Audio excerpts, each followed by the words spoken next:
l'actualité ce 10 décembre 2020, présidentielle au Ghana, le président Nana Akufo-Addo, qui a remporté un second mandat, a appelé à l'unité lors de son discours de victoire. L'ex-président et principal opposant ivoirien Henri Konan Bédié a mis fin ce mercredi au régime de transition proclamé par l'opposition et a appelé à un dialogue national. Et puis lors de sa conférence de presse annuelle de fin d'année à Genève, la haute commissaire de l'ONU pour les droits de l'homme a déclaré que la Covid-19 a mis à nu les fissures et fragilités de nos sociétés.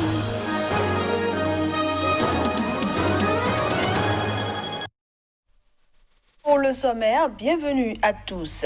Le chef de l'État, leader du nouveau parti patriotique, remporte 51,59% des voix contre 47,36% pour le candidat de l'opposition du Congrès national démocratique, a annoncé Jean Adjokwe Mensah, président de la commission électorale, dans une vidéo diffusée en direct sur les réseaux sociaux.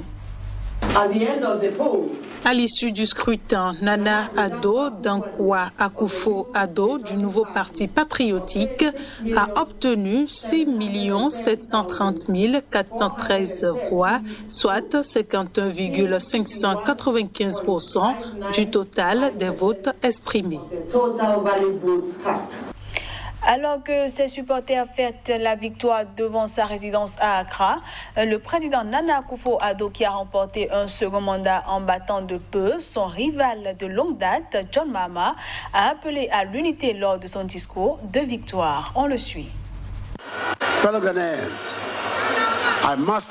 Chers compatriotes ghanéens, je dois d'abord remercier le Dieu Tout-Puissant pour son message continu, pour nous avoir permis, à mon parti, le New Patriotic Party, et à moi-même de remporter cette victoire si importante.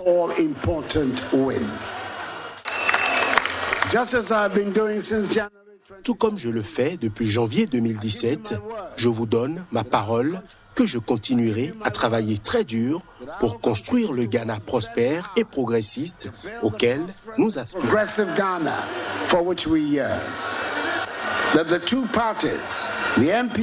Les deux partis, le NPP et le NDC, doivent travailler ensemble, en particulier au Parlement, pour le bien du pays. Le temps est venu pour chacun d'entre nous, indépendamment de nos affiliations politiques, de s'unir, de se donner la main, de se tenir côte à côte et de travailler dur pour placer le Ghana là où il mérite d'être. L'opposition rejette les résultats des élections présidentielles et parlementaires au Ghana et envisage de faire appel de la décision de la commission électorale, a annoncé ce mercredi soir un responsable. Les preuves accablantes disponibles nous empêchent d'accepter cette conclusion fallacieuse et précipitée, a déclaré Haruna Idrissou, un parlementaire du Congrès national démocratique. Il a fait cette déclaration après l'annonce par la commission électorale de la réélection du président Nana Akufo-Addo lundi avec 51,59% des voix face à son rival politique historique du NDC, John Mahama, qui a pour sa part obtenu 47,36%. Nous avons l'intention de prendre des mesures décisives et tangibles concernant à la fois les résultats de la présidentielle et d'élections parlementaires pour renverser cette attaque éhontée et impudente de notre démocratie, a affirmé Haruna Idrissou lors d'une conférence de presse à Accra. Le Ghana, pays d'Afrique de l'Ouest, est réputé pour la stabilité de sa démocratie, mais des tensions sont apparues ce mardi après que John Mahama a assuré avoir remporté la majorité au Parlement et prévenu qu'il résisterait à toute tentative de vol du scrutin. Pendant ce temps, en Côte d'Ivoire, l'ex-président et principal opposant ivoirien Henri Konan Bédié a mis fin ce mercredi au régime de transition proclamé par l'opposition et contestant la réélection du président Alassane Ouattara. Il a fait savoir dans une déclaration transmise aux médias. 2 jours après l'élection présidentielle du 31 octobre, dont les résultats n'étaient pas encore proclamés, l'opposition avait proclamé un Conseil national de transition qui devait former un gouvernement de transition censé remplacer le régime d'Alassane Ouattara. L'ex-président Henri Konan Bédié, qui avait été présenté comme président du CNT par le porte-parole de l'opposition Pascal Affi-N'Guessan, ne s'était jamais exprimé publiquement sur le sujet. Dans une déclaration transmise aux médias, il appelait à un dialogue national. Je propose dès maintenant et urgemment, en accord avec toute l'opposition, l'organisation d'un dialogue national, ce nouveau cadre de dialogue qui verra la participation de toutes les forces vives de la nation remplace évidemment le CNT que l'opposition ivoirienne avait initialement proposé, a écrit Henri Konan Bédié. Dans sa déclaration, l'ancien président de la République souhaite que le dialogue national, qui devra être encadré par des organisations internationales telles que l'ONU, aborde plusieurs questions clés. Il cite l'élaboration d'une constitution consensuelle, la mise en place d'un véritable processus de réconciliation qui prendra notamment en compte le retour des exilés et la libération des prisonniers politiques et militaires, mais aussi l'organisation des élections notamment présidentielles, transparentes, crédibles et inclusives. Comme le reste de l'opposition, Henri Konan Bédié continue d'estimer qu'Alassane Ouattara, réélu pour un troisième mandat controversé sur le score fleuve de 94,27% des voix au premier tour, n'est pas légitimement le président de la République de Côte d'Ivoire. Les autorités éthiopiennes ont admis ce mardi que des forces pro-gouvernementales avaient ouvert le feu dimanche sur une équipe de l'ONU au Tigré et rappelé que l'accès humanitaire à la région, privée d'approvisionnement depuis plus d'un mois en raison d'un conflit, était soumis au feu vert du gouvernement. Le porte-parole de la cellule de crise gouvernementale pour le Tigré, Redouane Hussein, a confirmé qu'une équipe de l'ONU avait essuyé des tirs et avait été arrêtée dans cette région. Les membres de cette équipe ont forcé 2 barrages pour se rendre rapidement dans des zones où ils n'étaient pas censés aller et où il leur avait été dit de ne pas aller au moment où ils avaient franchi le 3e. Ils ont essuyé des tirs et ont été arrêtés, a-t-il affirmé, précisant qu'ils étaient bien sûr désormais libres. Les Nations Unies et les organisations humanitaires se disaient de plus en plus ouvertement inquiètes de la situation au Tigré, où l'ONU avait indiqué avoir obtenu un accès humanitaire sans restriction en vertu d'un accord avec les autorités d'Addis Abeba annoncé la semaine dernière. Le porte-parole du gouvernement a de son côté déclaré que l'accès donné aux Nations Unies entre dans un cadre élaboré par une nation souveraine coordonné par le gouvernement et donc qu'un accès sans restriction à n'importe quel coin d'Éthiopie n'existe pas.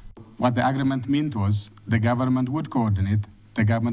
Ce que l'accord avec l'ONU signifiait pour nous, c'était que le gouvernement coordonnerait, le gouvernement dirigerait. Ainsi, chaque fois que le gouvernement crée un accès pour mener une action humanitaire, les agences de l'ONU sont à bord. Chaque fois que nous disons qu'il n'est pas sûr d'y accéder, les Nations Unies et d'autres entités de nos partenaires doivent s'y conformer.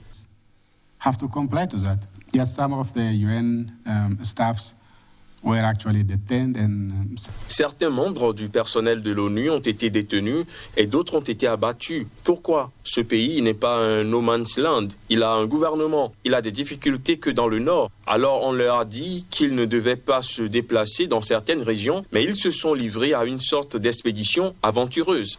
Kind of adventurous expedition.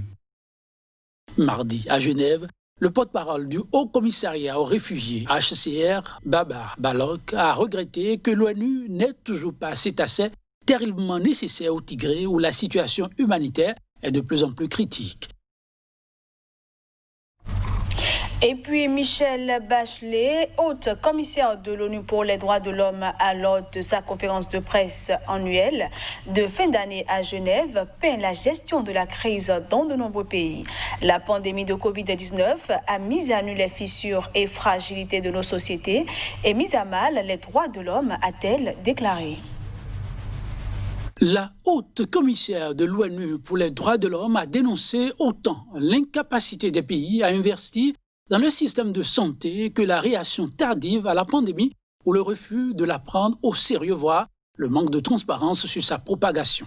Au cours des 11 derniers mois, les pauvres se sont appauvris davantage et ceux qui souffrent de discrimination systémique sont ceux qui ont le plus souffert. Les droits à la liberté d'expression, de réunion et de participation à la vie publique ont été battus en brèche pendant la pandémie, a-t-elle aussi souligné, dénonçant le fait que ces restrictions n'ont pas été décidées en raison de restrictions de mouvements justifiés pour limiter la propagation du Covid, mais par les actions de certains gouvernements qui ont profité de la situation pour mettre un terme à la dissidence et à la critique politique.